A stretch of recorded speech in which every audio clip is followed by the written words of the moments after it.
यहाँ पर मौजूद हैं उन सबको मेरा जोहार। जो साथी अभी हॉल के बाहर हैं और जो अभी रास्ते में हैं उन सबको मैं अपनी सलाम कहते हुए अपनी बात को शुरू करता हूं।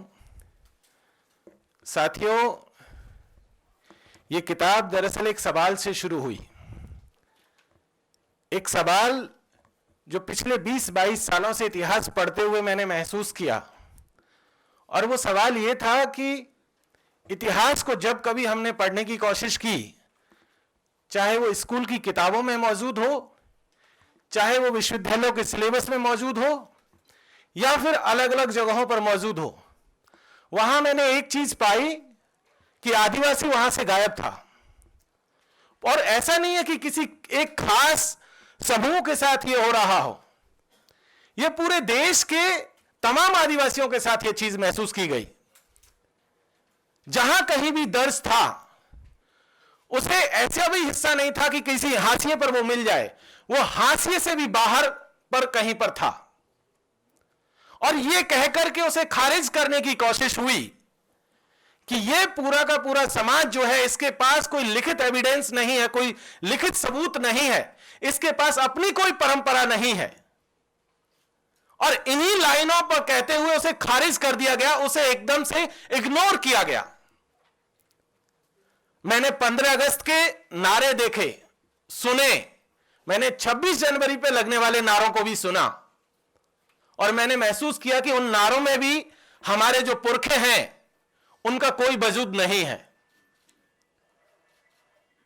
उसके साथ साथ कुछ किताबें पिछले सालों में आई, बहुत पॉपुलर हुई।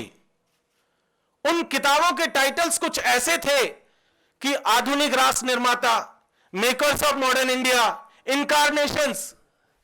एक किताब है इनकारनेशंस, सुनील खिलनानी साहब ने लिखी, बहुत अच्छी किताब है।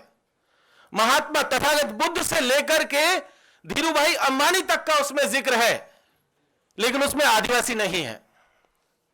मेकर्स ऑफ मॉडर्न इंडिया लिखी गई, रामचंद्र गुहा साहब की किताब है, बहुत अच्छी किताब है, लेकिन आदिवासी उसमें भी नहीं है।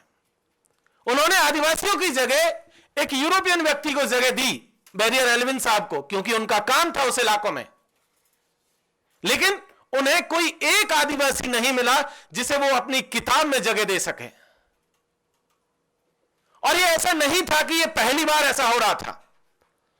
इतिहास लिखने की जिन लोगों के ऊपर जिम्मेदारियां थी, उन लोगों ने भी वो काम ईमानदारी से नहीं किया।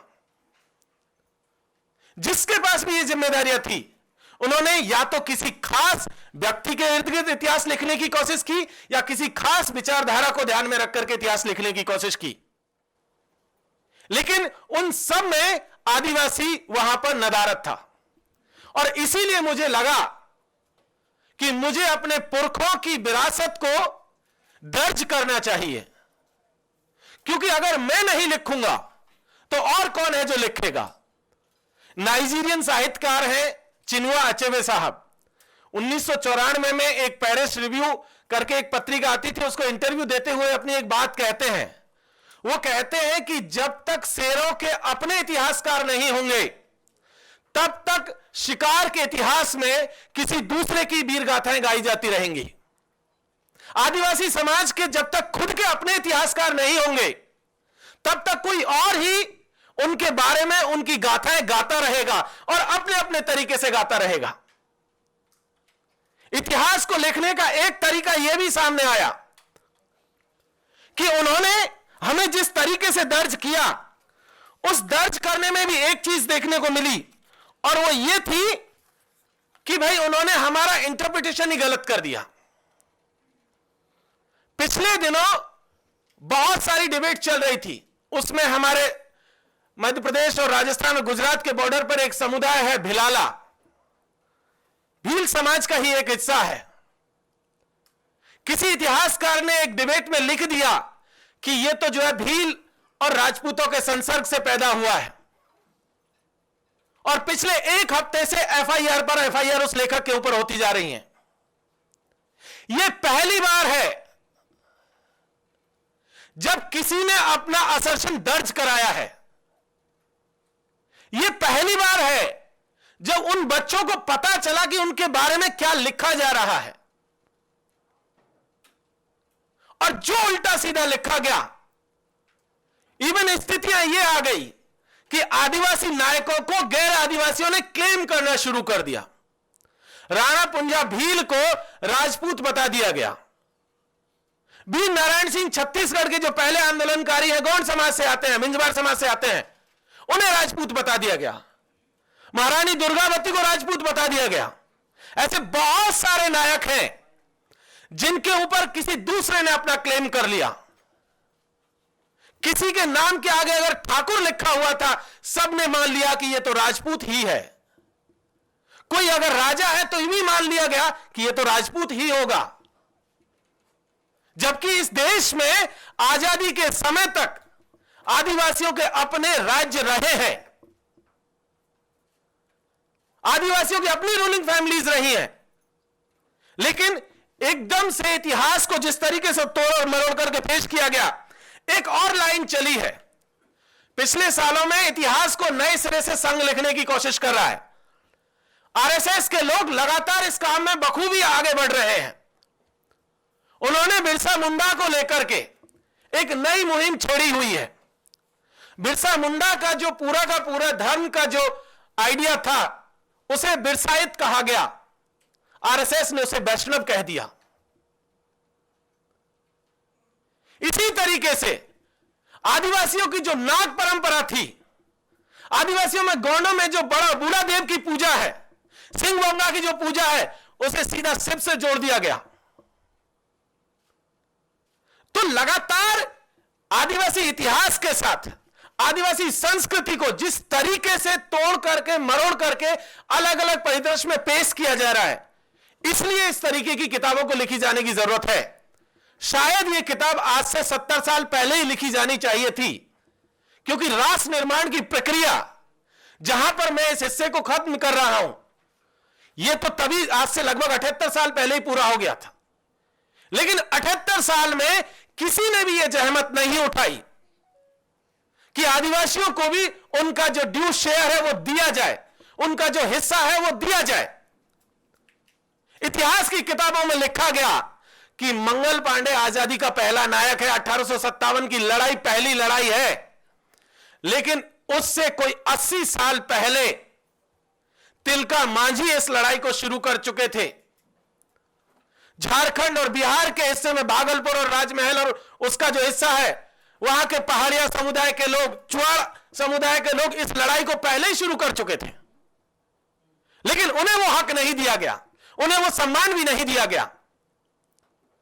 और जहां वो लड़ाई चुआड़ विद्रोह से शुरू होती है, तिलका मांझी के वहां से शुरू होती है, और वो आजादी के 3 महीने पहले तक जो है कालीबाई भील अपनी उसी आजादी को देते हुए शहीद हो जाती है, अपने स्कूल को बचाते हुए।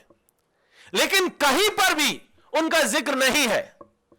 किस तरीके से पूरे समाज को जो है क्रिमिनल बना दिया गया।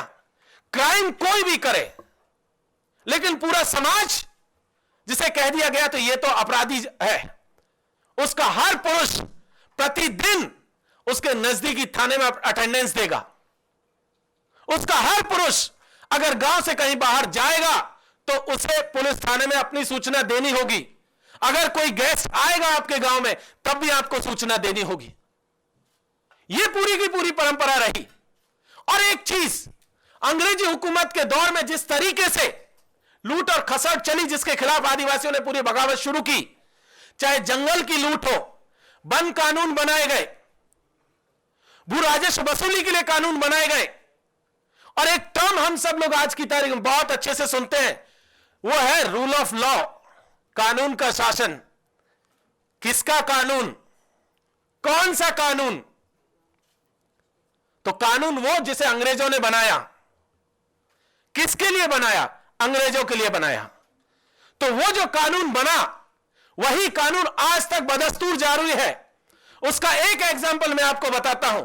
1927 का वन अधिनियम एक बात कहता है कि अगर आदिवासियों को या वन जो फॉरेस्ट एरियाज है उसमें रहने वाले तमाम लोगों को अगर जमीन पर पट्टा क्लेम करना है, जमीन पर मालिकाना हक क्लेम करना है, तो उसे लीगल डॉक्यूमेंट अपने सबमिट करने होंगे, और यह आजादी के पहले की बात है। सवाल यह है कि आदिवासी वो लीगल डॉक्यूमेंट लाए कहां से, और कौन सा डॉक्यूमेंट लीगल है, इसे तय कौन करेगा? वो तय करने वाले अंग्रेज। सारा कुछ उन्होंने तय किया, और ये लाइन आज तक हमारे वन कानूनों में मौजूद है।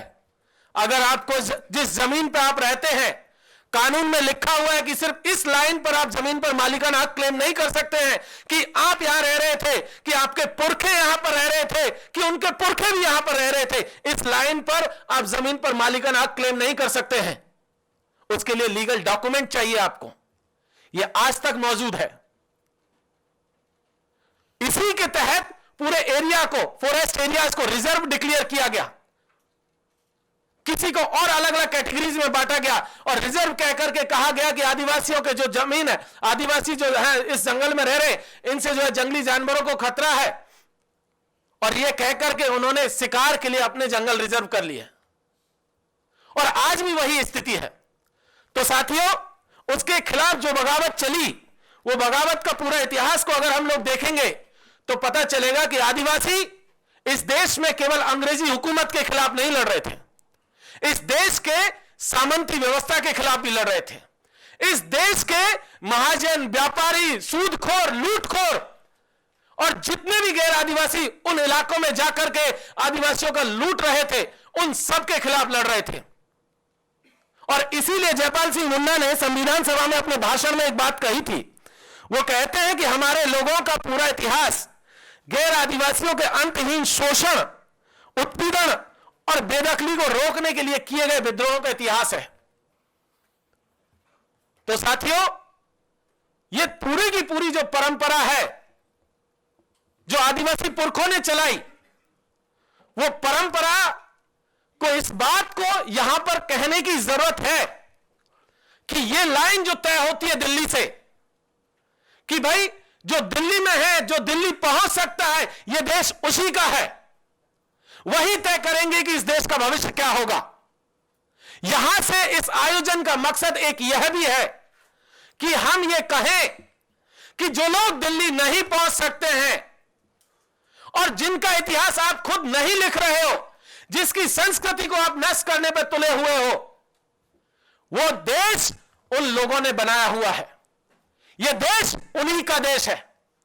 सुप्रीम कोर्ट का जजमेंट 2011 का एक बात कहता है, जस्टिस मार्कंडे काटजू की बेंच ने कहा था कि इस देश के ये जो 8% लोग हैं, यही इस देश के ओरिजिनल लोग हैं। बाकी तमाम 92% लोग यहां से बाहरी लोग हैं। मैं यहां से यह बात कह देना चाह रहा हूं कि हम किसी को बाहर जाने की बात नहीं कर रहे, लेकिन हम यह कह रहे हैं कि हम हाशिए पर नहीं है, हम इस देश के सेंटर में हैं, बीचों बीच हैं। हमें अपना हिस्सा दीजिए। इतिहास की किताबें हो, संसाधन हो, राजनीति हो या अर्थव्यवस्था हो, यही बात कहकर के अपनी बात को समाप्त करता हूं। बहुत बहुत शुक्रिया। जोहार।